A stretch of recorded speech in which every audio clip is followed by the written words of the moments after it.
কথিত মিস বাংলাদেশ ফাউন্ডেশনের চেয়ারম্যান মেঘনা আলমের অন্ধকার জগতের একের পর এক তথ্য উঠে আসছে।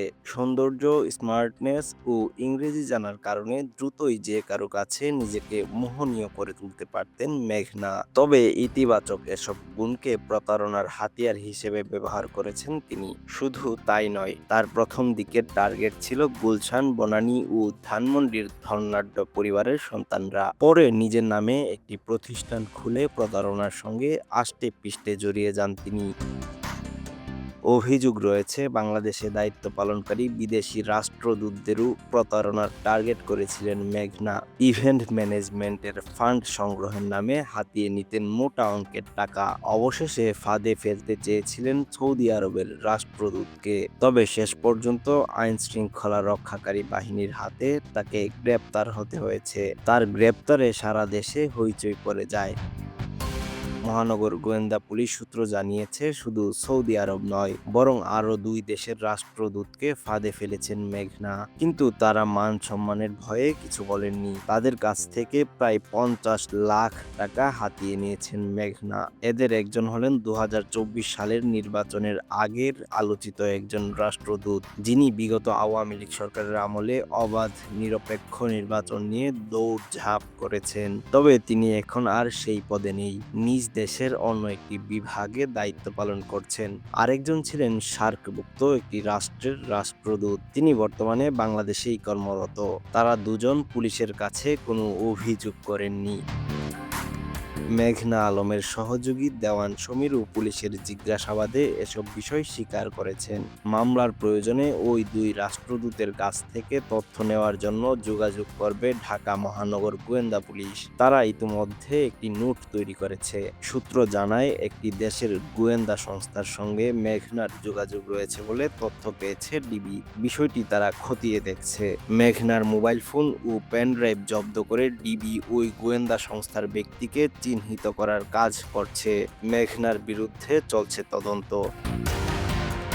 গত 9 এপ্রিল রাতে মডেল মেঘনা আলমকে রাজধানীর বসুন্ধরা এলাকার বাসা থেকে আটক করে হেফাজতে নেয় মহানগর গোয়েন্দা পুলিশ। ফেসবুক লাইভে থাকার সময় মেঘনা অভিযোগ করেন, পুলিশ পরিচয়ধারীরা তার বাসার দরজা ভেঙে ভেতরে প্রবেশ করে। লাইভটি প্রায় 12 মিনিট চলার পর বন্ধ হয়ে যায়। পরবর্তীতে সেটি ডিলিটও হয়ে যায়।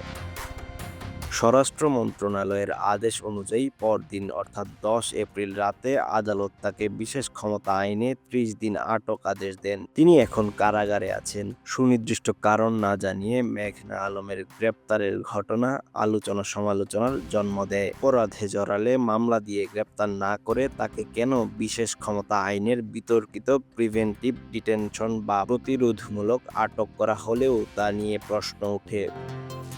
এরপর 10 এপ্রিল বসুন্ধরা আবাসিক এলাকার একটি বাসা থেকে মেঘনার সহযোগী সমীর দেওয়ানকে গ্রেপ্তার করে পুলিশ। তাকে আদালতে হাজির করলে আদালত তাকে 5 দিনের রিমান্ড মঞ্জুর করে। এছাড়া 13 এপ্রিল হাইকোর্টের সংশ্লিষ্ট শাখায় মেঘনা আলমের বাবার পক্ষে এই রিট দায়ের করেন তিনি। বিশেষ ক্ষমতা আইন প্রয়োগ করে গত 10 এপ্রিল মেঘনা আলমকে 30 দিনের জন্য কারাগারে রাখার আদেশ দেন আদালত। ডিবির আবেদনের পরিপ্রেক্ষিতে এ আদেশ দেওয়া হয়।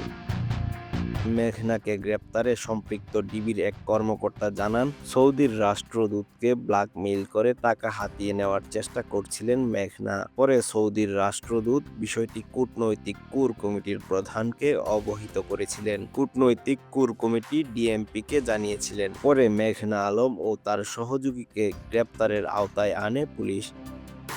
সূত্র জানায়, মেঘনা নিজেকে আগে মিস বাংলাদেশ নামে পরিচয় দিতেন। ইভেন্ট ম্যানেজমেন্টের নামে বাংলাদেশে অবস্থিত বিভিন্ন দূতাবাসের জনসংযোগ কর্মকর্তার সঙ্গে সম্পর্ক গড়ে তুলতেন। পরে ধীরে ধীরে ওইসব দেশের রাষ্ট্রদূতের সঙ্গে কোনো অনুষ্ঠানে ভিজিটিং কার্ড দেওয়া নেওয়া করতেন। এক পর্যায়ে সম্পর্ক করে ব্ল্যাকমেইল করতেন। তার কথিত সিরিয়াস ওয়ার্ক নামে একটি ফান্ডে টাকা দিতে বলতেন ব্যক্তিকে। অনেকেই তার প্রতারণার বিষয়টি টের পেলেও তাকে সতর্ক করতে গেলে তিনি ডিজিটাল মামলার ভয় দেখাতেন। ওই ব্যক্তির সঙ্গে ভুয়া ছবি কাটিং করে সেগুলো দেখাতেন। এতে ভিকটিম ভয় পেতেন। সূত্র আরও জানায়, মেঘনা ও তার সহযোগী সমীরের বিরুদ্ধে একাধিক অভিযোগ রয়েছে ডিবিতে, সেগুলো খতিয়ে দেখছে ডিবি। মেঘনার এই ঘটনায় এখন পর্যন্ত 20 জনেরও বেশি ব্যক্তিকে জিজ্ঞাসাবাদ করা হয়েছে।